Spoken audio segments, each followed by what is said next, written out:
Hi guys, it's Nicole and I've got a double page layout today.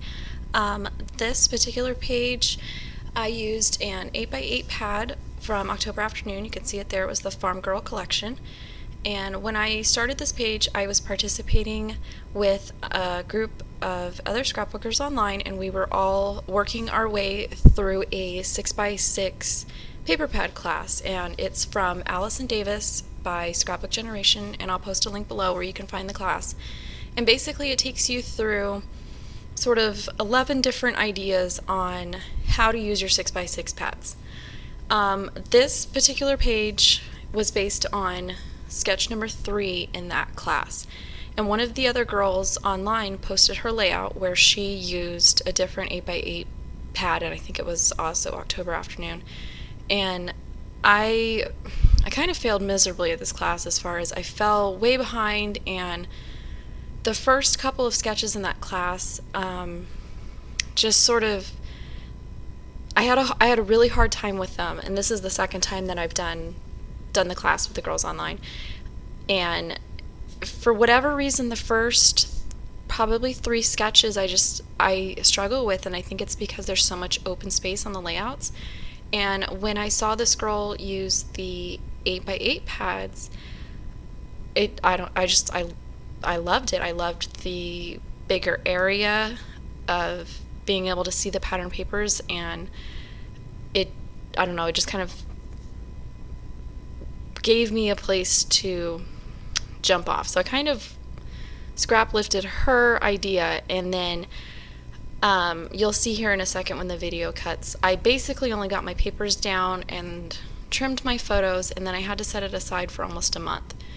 So the following month, during a big online crop with the same girls, there was a challenge posted about using die cuts and having them sort of be the main part of your page, or draws your eye to the die cuts. And I had kind of taken notes when I was writing down the different challenges that I really wanted to try one of those really cool looking die cut scenes that Nicole McGork has done in a couple of her videos, and I just had never taken the time to try to sort of do it myself and see if I liked it. And so I pulled this page back out because I needed to finish it, and 2, I sort of had this big open area on the right on that denim pattern paper that I really didn't have sort of a game plan in my mind as far as what I wanted to put there. I thought, well, I'll just put a big title over there and maybe some embellishments.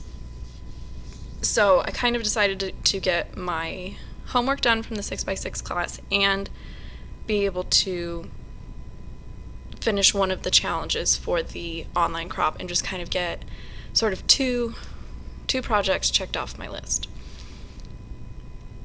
And so here you can see I just basically trimmed down my 4x6 photos to be, I don't even know what size they were. I just trimmed them down so that they were narrower, so that I could fit them across, 3 of them across the left page, and then have one. And I kind of still wanted to be able to see that really cute pattern paper.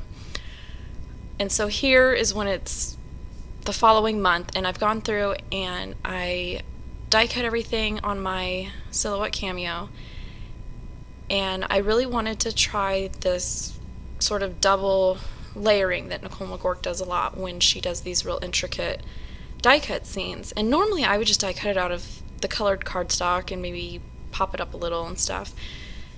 And I really, really liked the way that adding a dark sort of double die cut behind it kind of just, it really does make the die cuts look better and maybe less flat, I guess. And for my sunflower stems, I had recently purchased the what are they called? The Tim Holtz Distress, like, I don't know if they're called misters or what they are. To have to get it out and look. But I have always wanted like a good white mist, and any of the white Mr. Hueys I just am not a fan of. They seem to never dry, and they always smear, or they end up rubbing off on my page protectors. So I ordered the Tim Holtz version from Simon Says Stamp a couple weeks ago, and so I decided to go ahead and give it a try, and I really liked it. I don't notice, unless you really start, rubbing your finger on it really hard, do you get anything to sort of come off. So I really liked that. And here I did speed up this part of the video just because it was so much of just gluing the two same die cuts together, the dark underlayer and then the colored top layer, and I'm just sort of putting all the different pieces together. And I glued down the sunflower stems that I wanted to go behind my little white fence, and then I'm just going ahead and putting together the little white fence. And these are all just cut files from the Silhouette software, the Silhouette Studio. And I think most of them, I believe, came from this one file, was the fence with the sunflowers and stuff. I had opened up a couple thinking that I would mix and match, and then I found this one and decided to just kind of use all the different pieces that it came with. And here I'm just building these little sunflowers, and I was having I thought that the sunflowers were actually sort of symmetrical and you could glue them down anyway, but they were not. There was a couple like wonky petals, so I had to try to match those up when I was assembling everything.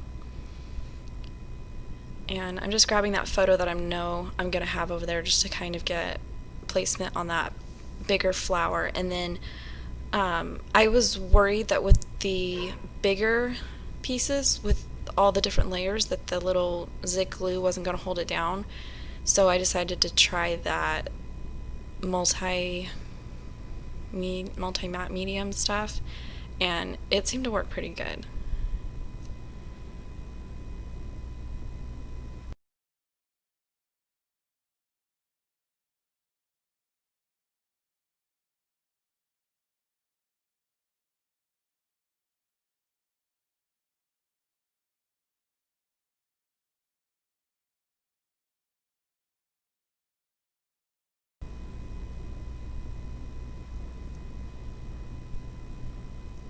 So I'm pretty much almost done with my little scene here, and I decided to grab some black enamel dots and just add a couple to the centers of the flowers.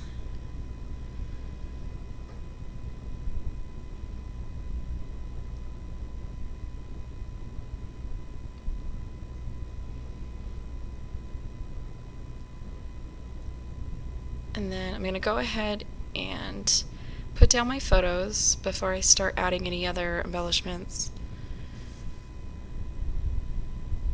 And then as I was putting them down, I realized that you couldn't really see very much of that alphabet pattern paper on the top of my photos, and that was my favorite pattern, so I just decided to kind of shift my photos down a little bit so that you could see that the pattern did go all the way up. And I made the mistake of sticking a photo down on top of another one, but I got really lucky that the adhesive didn't damage my photo. And that smaller one, I just trimmed it down to about 3 by 4, I want to say. And then I grabbed these little banners, which I believe are from the same October Afternoon collection. And I thought I was going to put them up here, and watching this, I kind of wish that I had kept them up there, but I noticed that it seems like I get a better view of the entire layout after the fact when I'm doing videos than when I'm sitting down and sort of second guessing my placement. Here I went ahead and cut out my title using both of them are Carrie Bradford files. The alphabet, I want to say, it's weathered something, and then the little spring, it was part of a handwritten like phrase collection. I think it was spring or Easter. And again, I did the same thing. I die cut the entire title in like a dark brown cardstock, and then also in colored. And then here I grabbed this grid pattern from the 8x8 pad to just run it through my printer to put my journaling on, and I just use washi tape to hold it on while I'm pushing it through my printer. And I'm just lining up my title and trying to make sure that it's going to fit and that I like where it is. And I'm going to go ahead and glue down all those little letters.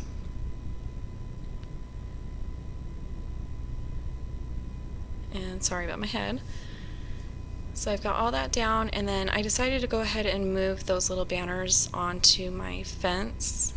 I kind of wanted something in front of my fence, but I really didn't want to go back, and I thought about cutting a couple little ladybugs, but at this point I was just sort of in that mode of just get it done. Just don't get up from your desk, just whatever you have, just use that. And then after I printed my journaling, I just cut it into strips and just kind of staggered it over underneath that smaller photo. And then I decided to grab this cute little phrase sticker that talked about seeds and planting, and then I had a couple extra little grass pieces that I had cut out, and I decided to add them over on the left to sort of maybe balance out how much sort of heavy die cutting was going on the right.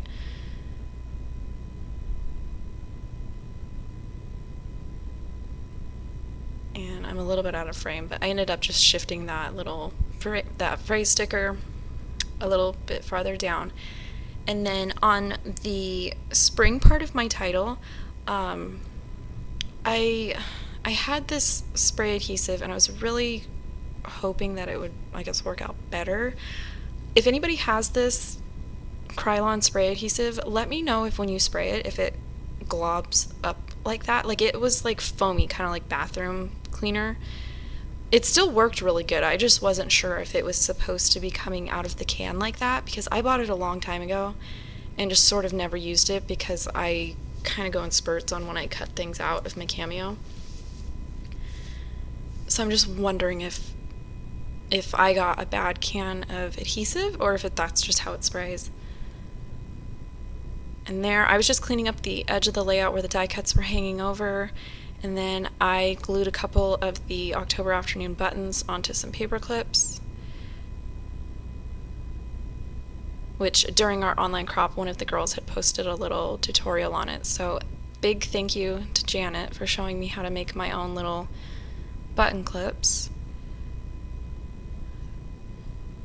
So I ended up making 3 of those to kind of put around the page, and I grabbed a couple just sort of word and phrase stickers.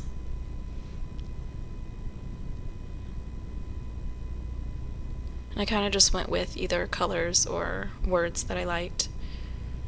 And then there I just added the story sticker and my 3rd button, and then I did add a little date sticker to the bottom left, and then there you can see the little die cut scene and another shot of the entire layout together.